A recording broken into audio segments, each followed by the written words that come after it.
اب ابرا لشکر لے کر آیا. یہ محصب وادی ہے، مزدلفہ اور منا کے درمیان ایک وادی ہے محصب، اس کے ساتھ ہی محصر ہے. اس محصر کے مقام پر یہ واقعہ پیش آیا. اللہ اکبر. یہ ظالم شخص ابرا کمانڈر لے کر آیا، لشکر لے کر آیا بیت اللہ پر حملہ کرنے کے لیے. قریب پہنچا، جب محصر پر پہنچا تو ان کا جو سب سے آگے ہاتھی تھا، سب سے آگے جو مقدمۃ الجیش، سب ہاتھیوں میں سے آگے ہاتھی تھا، وہ ہاتھی بیٹھ گیا، وہ آگے نہیں چلا. بڑی کوشش کی انہوں نے، اس کو آگے اٹھائیں، اس کو چلائیں، لیکن آگے نہیں بڑھا. وہاں پر بیت اللہ کے قریب کچھ دور فاصلے پر وہ رک گیا، آگے نہیں گیا. اور پھر اس نقشے کو اللہ تعالیٰ نے قرآن مجید میں بیان کیا. اللہ تعالیٰ نے کیا فرمایا؟ فرمایا الم تر کیف فعل ربک باصحاب الفیل الم یجعل کیدہم فی تضلیل وارسل علیہم طیرا ابابیل ترمیہم بحجارۃ من سجیل فجعلہم کعصف مأکول. اے پیغمبر محمد کریم صلی اللہ علیہ وسلم، کیا آپ نے نہیں دیکھا کہ آپ کے رب نے ہاتھی والوں کے ساتھ کیا کیا، ان کا انجام کیا کیا؟ اللہ رب العالمین نے ایک پوری سورت فیل، ہاتھی کے نام سے ایک سورت نازل کر دی، اور اس کو رہتی دنیا کے لیے ایک مثال قرار دے دیا کہ اللہ کے ساتھ ٹکرانے والا، اللہ کے ساتھ مقابلہ کرنے والا، رب کبریا کے ساتھ لڑنے والا، جہاد کا اعلان کرنے والا، لڑائی کا اعلان کرنے والا، اپنے آپ کو تکبر میں برباد کرنے والا شخص، جو بھی اللہ کو دنیا میں چیلنج کرنے والا ہے، اس کے لیے یہ مثال ہے. یہ واقعہ دیکھ لو، پھر رب کبریا کی ذات کو تم چیلنج کرنا. فرمایا الم یجعل کیدہم فی تضلیل، ان کے مکر و فریب کو ہم نے کس طرح تباہ و برباد کر دیا، ہلاک کر دیا، ان کو نیست و نابود کر دیا. ان کو ہم نے تو چھوٹے چھوٹے پرندے بھیجے تھے جن کے چونچوں کے اندر چھوٹی چھوٹی کنکریاں تھی، یہ کنکریاں برساتے گئے، ان کے ہاتھی بھی ہلاک ہو گئے، ان کی جتنی ہزاروں کی تعداد میں جو لشکر تھا وہ بھی ہلاک ہو گیا. فرمایا کہ تم نہیں جانتے کہ اللہ تعالیٰ کے کتنے بڑے لشکر ہیں. کبھی اللہ نے مچھروں کے ذریعے قوموں کو شکست دے دی، کبھی اللہ تعالیٰ نے کسی اور جانور کے ذریعے قوموں کو شکست دے دی، کبھی اللہ نے پرندوں کے ذریعے کسی اور قوم کو شکست دے دی. وَمَا يَعْلَمُ جُنُودَ رَبِّكَ إِلَّا هُوَ، فرمایا کہ اللہ کے لشکروں کو صرف اللہ ہی جانتا ہے. هُوَ الَّذِي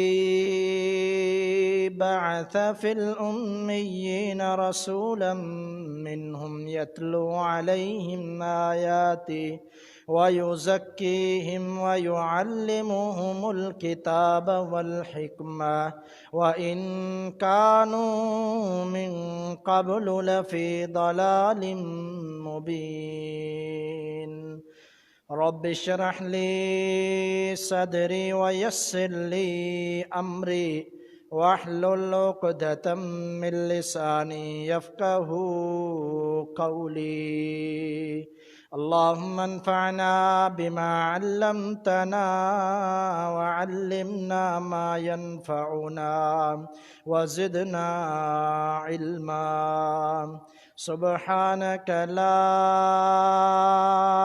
علم لنا إلا ما علمتنا إنك أنت العليم الحكيم.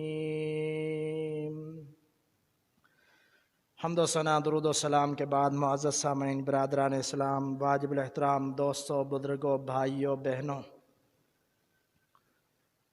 اللہ رب العالمین کہ پیارے پیغمبر محمد الرسول اللہ صلی اللہ علیہ وسلم آپ کی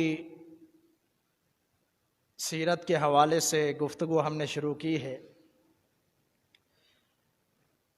جس کا نام سیرت مصطفیٰ محمد الرسول اللہ صلی اللہ علیہ وسلم ہم نے انتخاب کیا. گزشتہ جمعے کو ہم نے آپ صلی اللہ علیہ وسلم کے نسب کے حوالے سے، خاندان کے حوالے سے، قبیلے کے حوالے سے، آپ کے دادا، آپ کے والد، آپ کی والدہ کے حوالے سے چند گزارشات آپ کے سامنے رکھی تھی. آج انشاءاللہ نبی علیہ الصلاۃ والسلام کی ولادت کے حوالے سے کچھ گزارشات رکھیں گے۔ آپ صلی اللہ علیہ وسلم کی ظہور کی بھی کچھ نشانیاں بھی آپ کے سامنے رکھیں گے۔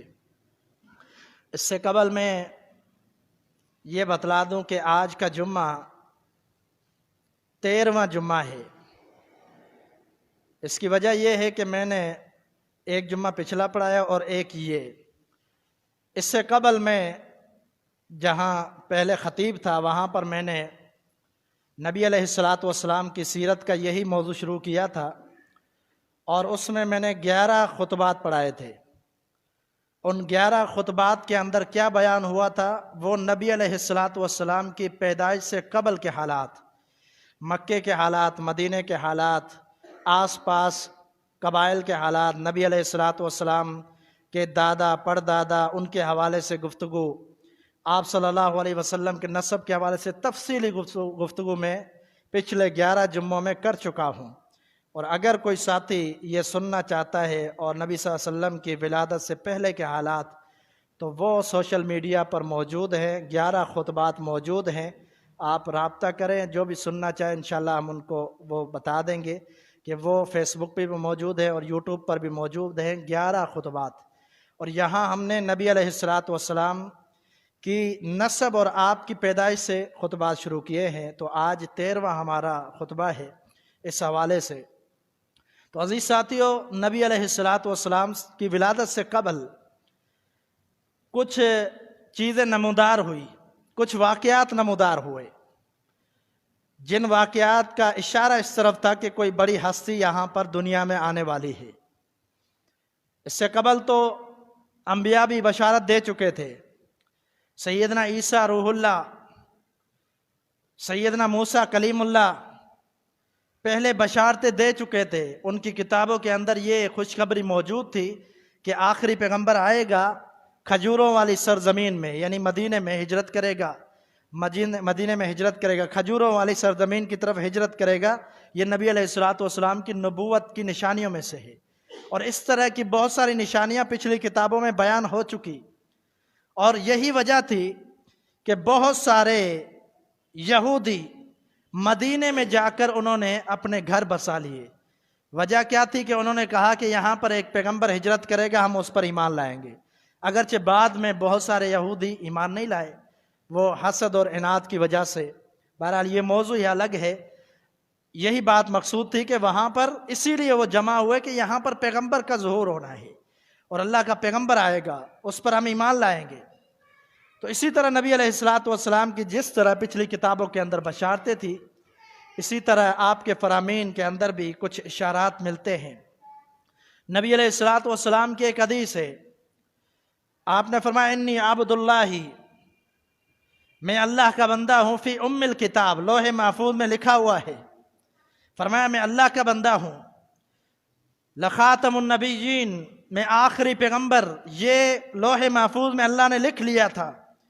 وَإِنَّ آدَمَ، اور بے شک آدم علیہ الصلاۃ والسلام کو اللہ تعالیٰ نے بنانے سے پہلے، تخلیق کرنے سے پہلے میرے حوالے سے بھی لکھ لیا تھا کہ یہ میرا پیغمبر آخری پیغمبر ہوگا۔ یہ مسند احمد کی حدیث ہے اور صحیح حدیث ہے۔ نبی علیہ الصلاۃ والسلام، کیونکہ دنیا کو بنانا اور انسانیت کی تخلیق یہ اللہ تعالیٰ نے پہلے لکھ لیا تھا، اس کے بعد تخلیق ہوئی تھی، اس کے بعد لوگ آئے تھے۔ تو یہاں پر نبی علیہ الصلاۃ والسلام نے پھر اس کی وضاحت فرمائی۔ آپ نے فرمایا سأنبئکم بتأویل ذالک، فرمایا کہ اس کی میں تعویل تمہیں بتاتا ہوں، اس کی وضاحت میں بتاتا ہوں۔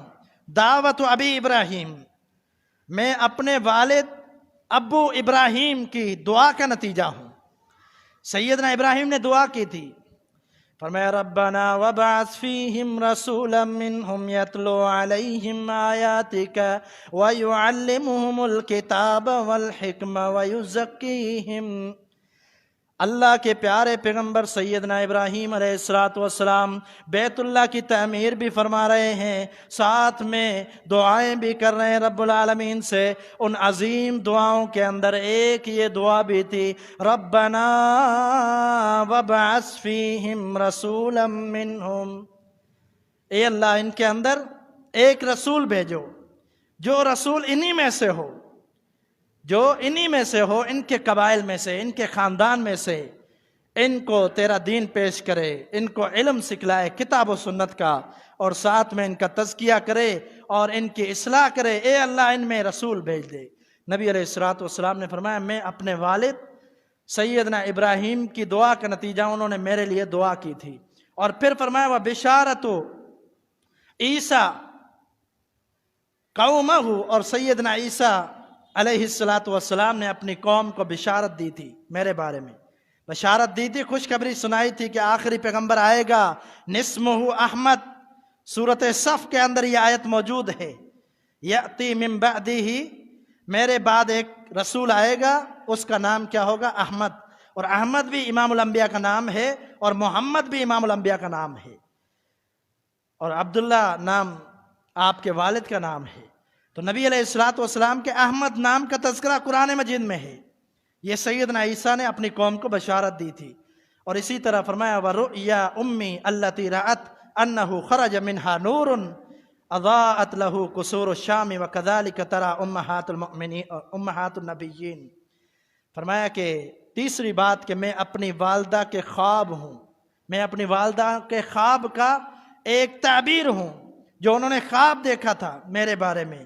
انہوں نے خواب دیکھا کہ ان کے وجود میں سے ایک نور نکلا ہے، ایک روشنی نکلی ہے، جو روشنی ایسی روشنی ہے جس نے شام کے قصور کو روشن کر دیا ہے، شام تک کے علاقوں کو روشن کر دیا ہے۔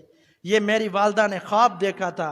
اور پھر آپ صلی اللہ علیہ وسلم نے فرمایا کذالک، اسی طرح امہات النبیین، انبیاء کی جو والدائیں ہوتی ہیں اسی طرح کی چیزیں دیکھا کرتی ہے، اسی طرح کی نشانیاں نمودار ہوتی ہیں ان پر۔ انہوں نے دیکھا کہ ایک نور نکلا ہے جس نے شام کو بھی روشن کر دیا ہے۔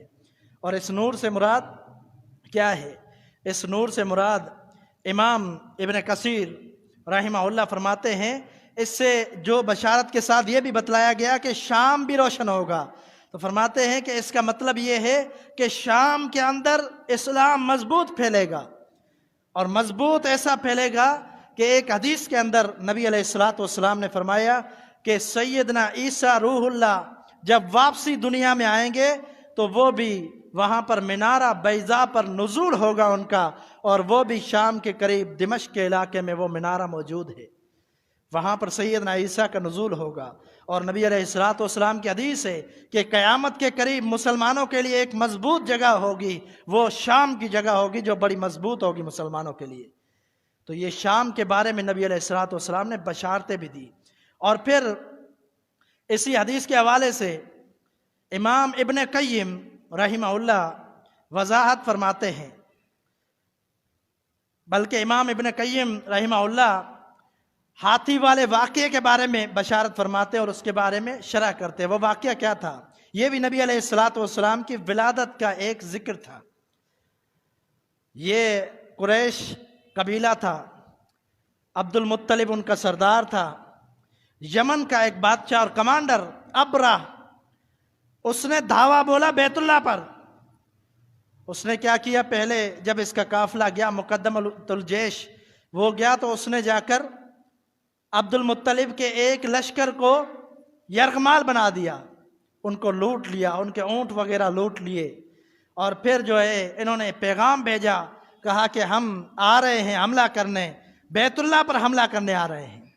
تو عبد المطلب ان کے روبرو ہوا، اس نے کہا کہ تمہاری فوج سے مقابلہ ہمارے اندر قوت نہیں ہے، لیکن یہ بات ضرور میں اللہ کے سپرد کرتا ہوں، میں اس رب کے سپرد کرتا ہوں جو اس بیت اللہ کا رب ہے، وہ تمہیں کبھی غالب نہیں ہونے دے گا۔ یہ میں آپ لوگوں کو یہی کہتا ہوں کہ میں اس کے بیچ میں نہیں آؤں گا، بلکہ انہوں نے تو اپنے ساتھیوں کو کہا کہ اگر چاہو تو آگے پیچھے ہو جاؤ، کہیں تمہارا قتل عام نہ ہو جائے، اور یہ حملہ کرنے والے ہیں، بڑی مضبوط فوج ہے ان کی۔ کہا کہ میں تو کچھ نہیں کہوں گا، لیکن یہ یاد رکھنا، آخری جملے عبد المطلب نے کہے تھے، کہا کر آج تک کوئی اس پر غالب نہیں آیا، جس نے بھی کوئی جرت کی وہ تباہ و برباد ہو گیا، یہ اللہ کا گھر ہے، میرا مطالبہ یہ ہے کہ میرے جو یرغمال بنایا، میرا مال جو تو نے قبضے میں لے لیا ہے وہ مجھے واپسی لوٹا دے۔ میرا صرف اتنا مطالبہ ہے، جب یہ آئے تو بنو ثقیف قبیلے سے گزرے، انہوں نے کہا کہ ہم تمہارا ساتھ دیں گے لیکن ہمارے بچوں کو نقصان نہیں پہنچانا۔ اس قدر وہ ڈر گئے تھے اس قوم سے، اس فوج سے جو ہاتھی والوں کی فوج تھی، عام الفیل۔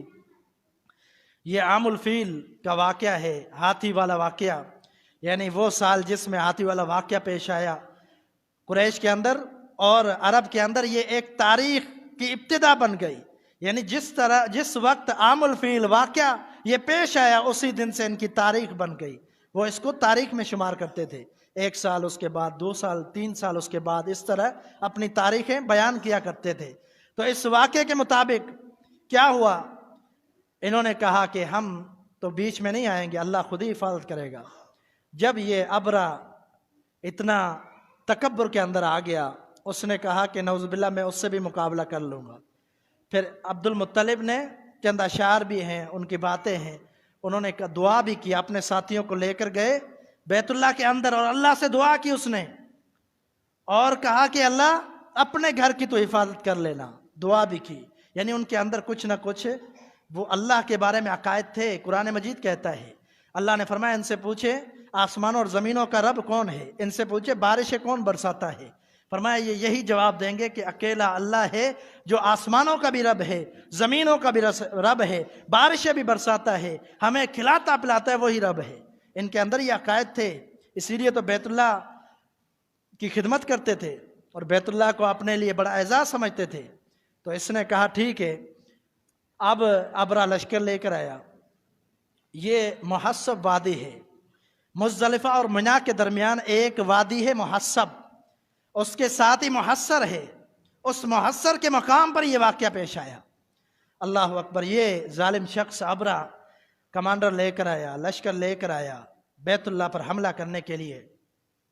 قریب پہنچا، جب محصر پر پہنچا تو ان کا جو سب سے آگے ہاتھی تھا، سب سے آگے جو مقدمۃ الجیش، سب ہاتھیوں میں سے آگے ہاتھی تھا، وہ ہاتھی بیٹھ گیا، وہ آگے نہیں چلا۔ بڑی کوشش کی انہوں نے، اس کو آگے اٹھائیں، اس کو چلائیں، لیکن آگے نہیں بڑھا۔ وہاں پر بیت اللہ کے قریب کچھ دور فاصلے پر وہ رک گیا، آگے نہیں گیا۔ اور پھر اس نقشے کو اللہ تعالیٰ نے قرآن مجید میں بیان کیا۔ اللہ تعالیٰ نے کیا فرمایا؟ فرمایا الم تر کیف فعل ربک باصحاب الفیل الم یجعل کیدہم فی تضلیل وارسل علیہم طیرا ابابیل ترمیہم بحجارۃ من سجیل فجعلہم کعصف مأکول۔ اے پیغمبر محمد کریم صلی اللہ علیہ وسلم، کیا آپ نے نہیں دیکھا کہ آپ کے رب نے ہاتھی والوں کے ساتھ کیا کیا، ان کا انجام کیا کیا؟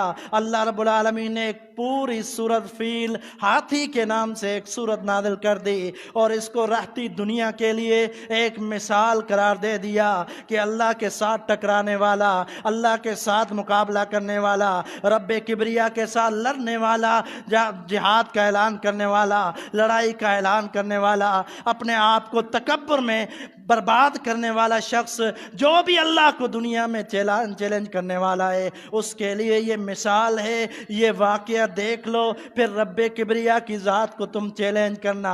فرمایا الم یجعل کیدہم فی تضلیل، ان کے مکر و فریب کو ہم نے کس طرح تباہ و برباد کر دیا، ہلاک کر دیا، ان کو نیست و نابود کر دیا۔ ان کو ہم نے تو چھوٹے چھوٹے پرندے بھیجے تھے جن کے چونچوں کے اندر چھوٹی چھوٹی کنکریاں تھی، یہ کنکریاں برساتے گئے، ان کے ہاتھی بھی ہلاک ہو گئے، ان کی جتنی ہزاروں کی تعداد میں جو لشکر تھا وہ بھی ہلاک ہو گیا۔ فرمایا کہ تم نہیں جانتے کہ اللہ تعالیٰ کے کتنے بڑے لشکر ہیں۔ کبھی اللہ نے مچھروں کے ذریعے قوموں کو شکست دے دی، کبھی اللہ تعالیٰ نے کسی اور جانور کے ذریعے قوموں کو شکست دے دی، کبھی اللہ نے پرندوں کے ذریعے کسی اور قوم کو شکست دے دی۔ وَمَا يَعْلَمُ جُنُودَ رَبِّكَ إِلَّا هُوَ، فرمایا کہ اللہ کے لشکروں کو صرف اللہ ہی جانتا ہے۔ فرمایا کہ ہاتھی والوں کو اللہ نے بتلا دیا کہ یہ کیا ہوتا ہے اللہ کے ساتھ مقابلہ کرنا، تباہ برباد کر دیا۔ یہ ہاتھی والے آئے تھے یمن سے، جو قریب ہے عرب کے، اور اللہ تعالیٰ نے مثال قائم کر دی رہتی دنیا کے لیے۔ اور یہاں پر حافظ ابن قیم رحمہ اللہ انہوں نے تبصرہ کیا، کہا کہ جو اس وقت اہل کتاب آئے تھے وہ عیسائی تھے، عیسائی آئے تھے اہل کتاب، وہ حملہ کرنے آئے تھے بیت اللہ پر، اور یمن میں بھی انہوں نے بیت اللہ کا مقابلہ کرنے کے لیے ایک مقام بنایا تھا، جس طرح لوگ بیت اللہ میں جمع ہوتے عیسائی وہاں جمع ہوتے، یہ اس وقت بھی انہوں نے مقابلہ کیا تھا بیت اللہ کے ساتھ۔ آج کے ظالموں کو میں بتلانا چاہتا ہوں جو لال شہباز قلندر پر حج کرتے ہیں، جو لواری کے مقام پر حج کرتے ہیں، ان کے لیے بھی یہ لمحہ فکریہ ہے، ان کو بھی دعوت دیتا ہوں کہ جان لو جو اللہ کے گھر کا مقابلہ کرنے آتا ہے پھر اللہ ان کو ذلیل و رسوا کر دیتا ہے۔ جو آج حج کے لیے کہیں اور جگہ پر جاتے ہیں اور وہاں پر جا کر اعلان کرتے ہیں اور کہتے ہیں ہم غریب ہیں، ہمارا حج یہاں ہے، امیروں کا حج وہاں ہے، ذرا بتلائیے تو صحیح، اگر تمہارا یہاں حج ہے تو کس پیغمبر نے تمہیں اس کی خبر دی ہے، کس نبی پر اللہ نے یہ آیت نازل کی ہے کہ یہاں پر غریبوں کا حج ہے، یا کس پیغمبر نے یہ خوشخبری دی ہے کہ لال شہباز پر حج ہوگا یا لواری پر حج ہوگا تھر میں، یہ کس پیغمبر نے بتلایا ہے، یا امام الانبیاء محمد رسول اللہ صلی اللہ علیہ وسلم کی وہ کون سی حدیث ہے، وہ کس کتاب کی حدیث ہے کہ جس کے اندر امام الانبیاء نے فرمایا وہاں بھی حج کر لینا، غریبوں کا حج وہاں ہے۔ یہ ساری کی ساری جہالت ہے، گمراہی ہے۔ یاد رکھیں جو لوگ وہاں پر حج کرتے ہیں سورۃ فیل کا ترجمہ پڑھ لیں، جو اللہ کے گھر کا مقابلہ کر رہا ہے، اللہ کے گھر کی گستاخی کرتا ہے، پھر اللہ انجام دنیا کو دکھا دیتا ہے۔ اسی لیے ان کو بھی دعوت فکر ہے، غور کیجیے اپنی اداؤں پر کہ اللہ کے گھر کا مقابلہ کرتے ہوئے سوچ لیں کہ کیا کرنے جا رہے ہو اور پھر اس سے انجام کیا ہونا ہے۔ تو یہاں پر بھی اللہ تعالیٰ نے انجام دکھلا دیا ابراہ کو، کہا کہ تو نے کہا کہ وہ غالب نہیں آ سکتا، اب مقابلہ کر لے۔ اللہ نے فرمایا وہ کھائے ہوئے بس کی طرح ہو گئے، کاسف معقول، ایک بندہ کچھ کھاتا ہے یا جانور کچھ کھاتا ہے، کھا کھا کر چبا چبا کر جو منہ سے پھینکتا ہے، ایسی حالت ہاتھی والوں کی کر دی ہم نے۔ یہ اللہ تعالیٰ نے ان کو انجام دیا۔ امام ابن قیم رحمہ اللہ فرماتے ہیں کہ جو اہل کتاب تھے اس وقت، عیسائی تھے ابرا والے، وہ مشرکین مکہ سے عظمت میں بڑے تھے۔ اس وقت وہ عیسائی مکتبہ فکر سے تعلق رکھنے والے، مذہب سے تعلق رکھنے والے، وہ اس وقت عیسیٰ علیہ السلام پر کلمہ پڑھنے والے مسلمان تھے اس وقت کے، اگرچہ ان کے اندر خرافات اور برائیاں موجود تھی، لیکن وہ ایک نبی کی امت تھی، اہل کتاب میں سے تھے۔ یہاں پر آ کر انہوں نے حملہ کیا تو اللہ نے مشرکین کی ان کے خلاف مدد کی، مشرکین کی، جن کا اس وقت بتوں کی پوجا کرنا، بتوں کے سامنے اپنے سروں کو جھکانا، بتوں کے لیے سب کچھ کرنا، قربانیاں، نذر و نیاز، اس قدر غلیظ ان کے عقائد تھے بتوں کے حوالے سے، اللہ نے ان کے خلاف اس کی مدد کی۔ یہاں پر یہ معلوم ہوتا ہے کہ یہاں اللہ نے مدد کی تو اس کا مطلب یہ ہے کہ اس موقع پر، اس جگہ پر جہاں پر اللہ نے ایک بہت بڑی نشانی ظاہر کی، اور اللہ ایک نشانی کا اشارہ کر رہا ہے جو آنے والی ہے۔ جس رب نے ہاتھی والوں کو شکست دی، وہی رب یہاں پر ایک بہت بڑی نشانی بھیجنے والا ہے اور بہت بڑا پیغمبر بھیجنے والا ہے۔ یہ نشانی امام ابن قیم رحمہ اللہ نے اس فیل والے واقعہ کو، ہاتھی والے واقعے کو نبی علیہ السلام کے ظہور کی نشانی قرار دیا ہے کہ آپ صلی اللہ علیہ وسلم یہاں پر پیغمبر بنیں گے۔ اسی لیے اب یہ اتنا بڑا واقعہ رونما ہوا ہے، یعنی اس شہر کی، اس قبیلے کی، اس علاقے کی اللہ نے حفاظت کی ہے جہاں پر پیغمبر کو آنا ہے۔ تو یہ عام الفیل، یہ جو ہاتھی والا واقعہ ہوا، اب آتے ہیں نبی علیہ السلام کی ولادت کی طرف۔ آپ کی ولادت باسعادت کائنات والوں کے لیے، ہر انسان کے لیے بہت بڑی خوشخبری تھی۔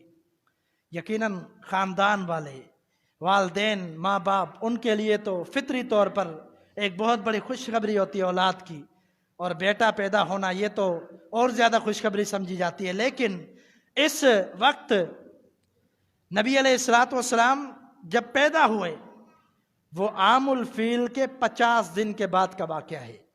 یہ عام الفیل جس سال ہاتھی کا واقعہ پیش ہوا، اس کے 50 دن بعد امام الانبیاء، سید المرسلین، سید الثقلین محمد رسول اللہ صلی اللہ علیہ وسلم کی پیدائش ہوئی۔ آپ صلی اللہ علیہ وسلم کی ولادت باسعادت کہاں پر ہوئی، اس کے بارے میں کچھ اقوال ہیں، جگہ کون سی تھی اس کے حوالے سے بھی کچھ اقوال ہیں۔ نبی علیہ الصلوۃ والسلام کی ولادت جس جگہ ہوئی وہ جگہ تھی عبداللہ کا گھر، جناب عبداللہ جو آپ صلی اللہ علیہ وسلم کے والد تھے۔ یہ صحیح ترین بات ذکر کی جاتی ہے۔ حقیقت میں یہ گھر یہ بنی ہاشم عبد مناف کا تھا۔ ہاشم عبد مناف جو نبی علیہ الصلوۃ والسلام کے پردادا تھے، عبد المطلب کے والد تھے، اور پھر اس نے اپنے بیٹے عبد المطلب کو یہ جگہ دے دی تھی۔ اور عبد المطلب جو نبی علیہ الصلوۃ والسلام کے دادا تھے، اس نے اپنی فوتگی سے قبل، ہم پچھلے جمعے میں تذکرہ کر چکے ہیں ان کی فوتگی کا، فوتگی سے قبل انہوں نے وراثت کر دی تھی، تقسیم کر دی تھی۔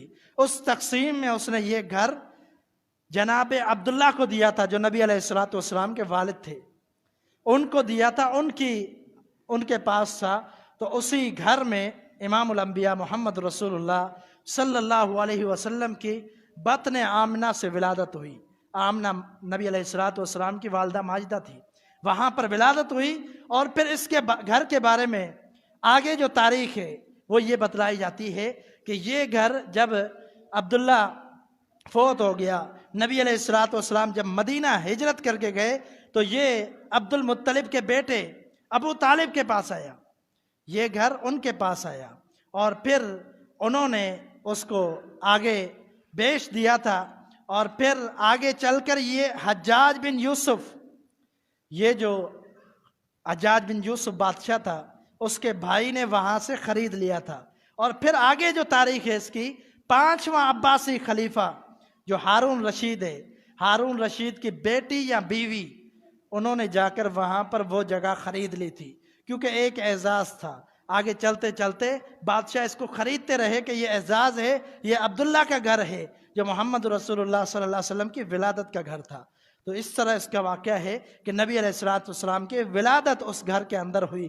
اللہ کے رسول صلی اللہ علیہ وسلم کی ولادت باسعاد کس دن کو ہوئی؟ یہ تو گھر کی بات کی ہم نے، آپ کی ولادت کس دن کو ہوئی؟ وہ دن تھا پیر کا، اور یہ صحیح روایات سے ثابت ہے۔ پیر کا دن تھا جب نبی علیہ الصلوۃ والسلام کی ولادت باسعادت ہوئی۔ صحیح مسلم کی حدیث ہے، صحابہ فرماتے ہیں نبی علیہ الصلوۃ والسلام روزہ رکھتے تھے پیر کو۔ سوال کیا گیا آپ پیر کا روزہ کیوں رکھتے ہیں؟ تو نبی علیہ الصلوۃ والسلام نے فرمایا کہ میں یہ روزہ اس لیے رکھتا ہوں، ولدت فیہ، میں اسی دن کو پیدا ہوا، اور اسی دن یعنی پیر کے دن مجھ پر اللہ کی طرف سے وحی نازل ہوئی، اس لیے میں پیر کا روزہ رکھتا ہوں۔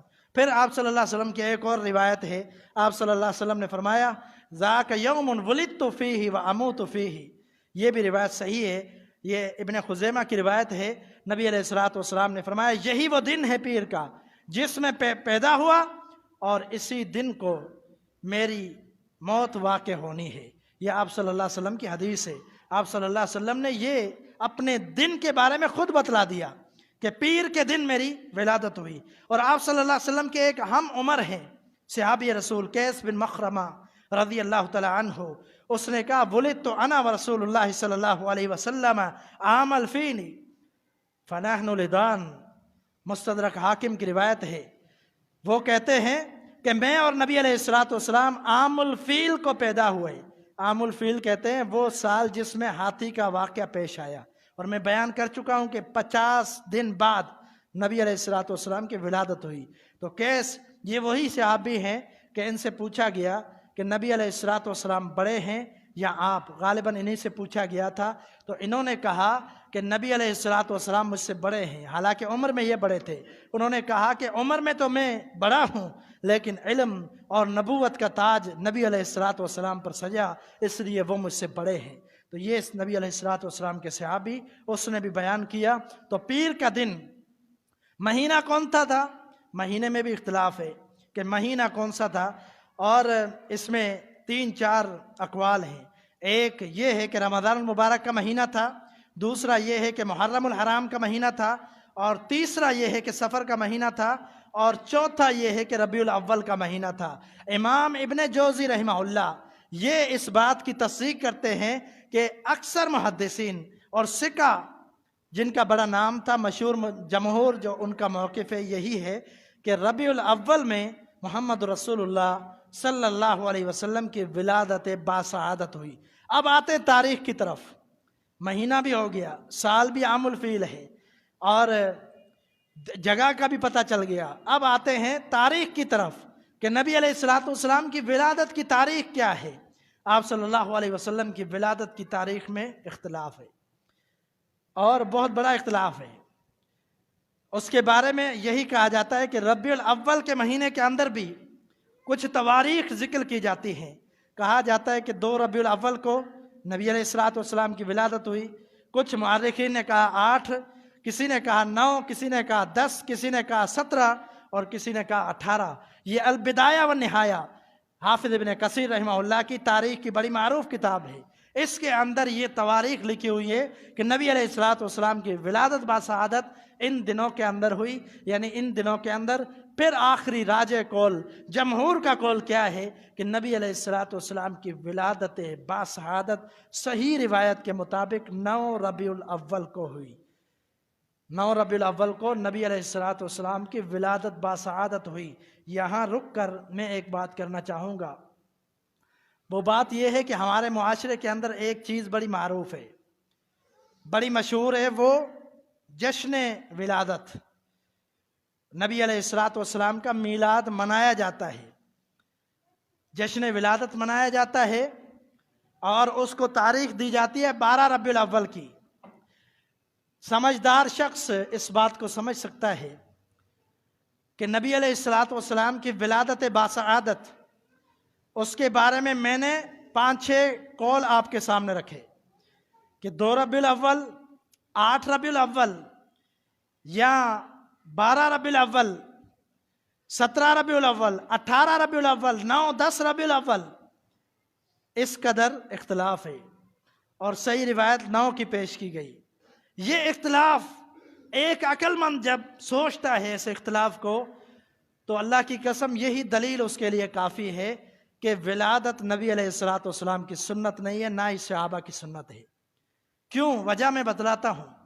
ولادت نبی علیہ الصلوۃ والسلام، ولادت منانا، جشن منانا، یہ امام الانبیاء کی کوئی سنت نہیں ہے اور صحابہ کی سنت نہیں ہے۔ اس لیے کہ اگر سنت ہوتی، اگر یہ طریقہ امام الانبیاء سے ملتا اور صحابہ اکرام سے ملتا، تو کنفرم تاریخ موجود ہوتی، صحیح تاریخ، ڈیٹ موجود ہوتی کہ نبی علیہ الصلوۃ والسلام نے اس تاریخ کو اپنا میلاد منایا، احادیث کے اندر ہوتا، نبی علیہ الصلوۃ والسلام کے فرامین کے اندر ہوتا کہ آپ نے ولادت باسعادت کے موقع پر آپ نے یہ کام کیا اور خوشی اس طرح منائی، صحابہ اکرام نے اس طرح منائی، خلفائے راشدین نے اس طرح منائی، تابعین عظام نے اس طرح منائی، اور محدثین کرام نے اس طرح منائی۔ یہ تسلسل چلتا ہوا آتا، اور روایات ملتی، احادیث ملتی، اور اس کا طریقہ بھی نبی علیہ الصلوۃ والسلام سے موجود ہوتا۔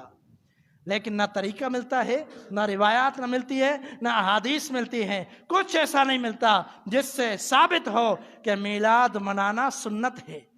جب تاریخ کا پتہ نہیں ہے، پہلے تاریخ تو کنفرم کر لیں، پہلے یہ تو معلوم کر لیں کس تاریخ کو ہے، پھر آپ کے اندر ہی جو لوگ منانے والے ہیں ان کے اندر ہی گروپ ہیں، کچھ دوسری تاریخ کو مناتے ہیں، کچھ دوسری تاریخ کو، لیکن یہ نہیں سوچتے کہ یہ نبی علیہ الصلوۃ والسلام کا طریقہ ہی نہیں ہے۔ آپ علیہ الصلوۃ والسلام نے فرمایا کہ طریقہ وہی عمل قابل قبول ہے جو میری سنت ہو، جس پر میری مہر ہو، جو طریقہ میں نے بتلا دیا، جس پر میں نے مہر لگا دی، یہ قبول ہے اور کوئی قبول نہیں ہے۔ اگر صحابی رسول بھی کوئی ایسا عمل کرتا ہے کہ جو عمل بظاہر یا اس کے علم کے مطابق پتہ نہیں تھا، اس نے عمل کر دیا اور وہ سنت کے خلاف چلا گیا، وہ قابل قبول نہیں ہے۔ اس کی مثال میں اسی منبر سے بیان کر چکا ہوں۔ امام الانبیاء کے صحابی قربانی کرتے ہیں، قربانی کا ٹائم نہیں ہوا تھا، نماز سے قبل قربانی کرتے ہیں، عید کی نماز سے قبل۔ نبی علیہ الصلوۃ والسلام نے فرمایا میرے صحابی آپ کی یہ قربانی نہیں ہوئی، آپ کی یہ قربانی نہیں ہوئی، حالانکہ انہوں نے لا علمی میں قربانی کر دی، ان کو پتہ نہیں تھا کہ یہ شرط ہے کہ نماز کے بعد قربانی کرنی ہے، بعد میں پتہ چل گیا، لیکن نبی صلی اللہ علیہ وسلم نے فرمایا قربانی نہیں ہوئی۔ معلوم ہوا کہ جو بھی کام سنت کے مطابق نہ ہو، نبی کے طریقے کے مطابق نہ ہو، پیغمبر کے بتائے ہوئے طریقے عمل کے مطابق نہ ہو تو وہ سنت بھی نہیں ہو سکتا، اس کا اجر بھی نہیں ملے گا۔ یہ غلط فہمی ہے کہ اس کا اجر ملے گا، یہ غلط فہمی ہے۔ محبت رسول صلی اللہ علیہ وسلم ہر مومن کو، ہر ایمان والے کو ہے، نبی علیہ الصلوۃ والسلام سے محبت۔ تو اس لیے یہ ولادت باسعادت کی میلاد منانا، سنت سمجھنا اس کو، یہ کہیں بھی ثبوت نہیں ملتا، بلکہ یہ جو کام ہے کچھ روایات کے مطابق 5ویں صدی ہجری میں شروع ہوا، اور کچھ روایات کے مطابق یہ جو کام ہے وہ شروع ہوا 6 صدی ہجری کے اندر۔ مظفر الدین اربل موصلی ایک بادشاہ تھا، اس وقت اس نے ایک محفل سجائی، اور اس محفل میں نعوذ باللہ اس نے ایسے لوگ بلائے جو موسیقی بجا رہے تھے اور گانے گا رہے تھے، اس طرح خود بھی رقص کیا، لوگوں کو بھی رقص کروایا، وہ کام جس سے امام الانبیاء نے منع کیا۔ یاد رکھیے، ہر وہ کام جو نبی علیہ الصلوۃ والسلام کا طریقہ نہ ہو، یہ بعد میں چل کر فتنے کا باعث بنتا ہے، بعد میں چل کر اس سے بہت بڑا فتنہ جنم لیتا ہے۔